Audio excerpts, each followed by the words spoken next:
आज हम इस हालत में पहुंच चुके हैं, मैं इमिग्रेंट्स की बात कर रहा हूँ, मैं खुद भी एक इमिग्रेंट हूँ कि आज हम रो रहे हैं कि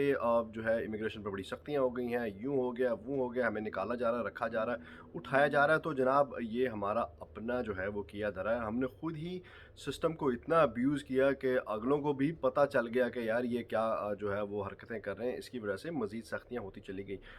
अगर आप यू वीज़ा की बात कर लें या टी वीज़ा की बात कर लें, ये ह्यूमैनिटेरियन बेसिस पे दिए जाते थे, जिसका जो इवेंचुअली जो उसका वो जो रिज़ल्ट होता था वो ग्रीन कार्ड की शक्ल में होता था। यू वीज़ा वगैरह जो है वो आपको डोमेस्टिक वायलेंस, आपको मार-कुटाई है, वो आपके पार्टनर की तरफ से या हस्बैंड या वाइफ़ या जो भी है, धमकियाँ वगैरह जो इस सिलसिले में आपको मिल जाता था। तो क काफ़ी लोगों ने हासिल किया और काफ़ी जो है वो निस्बतन आसान सिचुएशन थी इसको प्रूव करना कि क्योंकि यू ऑलरेडी इन अमेरिका, सो आपने सिर्फ़ ये प्रूव करनी थी 2-4 चीज़ें देखी कि मुझे मारा-कूटा गया और वो आपका मामला हो जाता था। अब लोगों ने उसको इतना अब्यूज़ किया कि फेक किस्म के जो है वो डोमेस्टिक वायलेंस क्रिएट किए गए, फेक किस्म की चीज़ें क्रिएट की गई और फिर इस तरह के बहुत सारे हज़ारों लाखों केसेस जो हैं जमा करा दिए गए। अब हो ये रहा है कि यू वीज़ा के हवाले से अगर बात कर लें कि बहुत सारी जो एप्लीकेशंस हैं वो रिजेक्ट हो रही हैं क्योंकि दिसंबर 22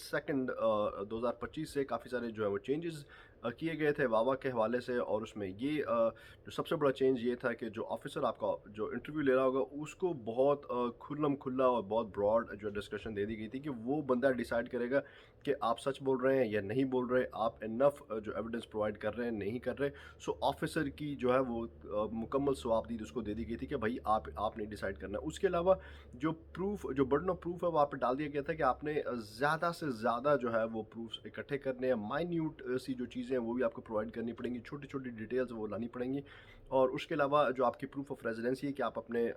हस्बैंड या वाइफ या जो भी पार्टनर है उसके साथ आप रहे हैं, आपको मुकम्मल उसकी डॉक्यूमेंटेशन प्रोवाइड करनी पड़ेगी। पहले होता ये था कि आपने सिर्फ़ अगर ये कहा कि मेरे मेरे साथ इसने ज़ुल्म किया तो आपको एक आधा एविडेंस जो है या ये डॉक्यूमेंटेशन प्रोवाइड करनी पड़ती थी कि हम एक साथ इकट्ठे रहे 1 महीना या जो भी है। लेकिन अब ये है कि थ्रू आउट जो भी आपका सिलसिला होगा, जो भी लेंथ होगी उसको प्रोवाइड करना पड़ेगा। बड़ा लंबा-चौड़ा जो है वो डॉक्यूमेंटेशन और बड़ी डिटेल्स में आपको डॉक्यूमेंटेशन जो है वो प्रोवाइड करनी पड़ेंगी। सो पूरे प्रोसेस को जो है वो इंतहाई मुश्किल बना दिया गया है और उसके नतीजे में बहुत सारी एप्लीकेशन जो है वो रिजेक्ट होती चली जा रही हैं। सो अब हो क्या रहा है, पहले तो टेक्निकली अगर देखा जाए, आपके पास आपका डिनाई भी हो जाता है तो आपके पास अपील करने का राइट है, इसी तरह से असाइलम में भी है। लेकिन अब होता ये है कि जब आप ऑफिस जाते हैं वहाँ पे और जब आपका जो क्लेम है या एप्लीकेशन डिनाई होती है, वहीं से बर्फ़ वाले आपको उठा लेते हैं और आपको मौका भी नहीं देते कि आप उसके खिलाफ अपील करें या रिसेंटली अपील का सिस्टम भी जो है वो भी चेंज कर दिया गया है असylum के हवाले से। लेकिन आजकल ये हो रहा है कि आपको वहाँ पे उठा लिया जाता है, इसीलिए डर के मारे जो लोग हैं जिनके यू वीज़ाज़ के सिलसिले चल रहे हैं या असylum के सिलसिले चल रहे हैं, वो डर के मारे बेचारे ऑफिस जाने से भी गुरेज करते हैं कि वहाँ पे जाएंगे इंटरव्यू के लिए तो हमें उठा लिया जाएगा। सो एक एक अजीबो गरीब किस्म का जो सिलसिला बन गया है और ये हमारे अपने करतूतों का नतीजा है। Thank you very much.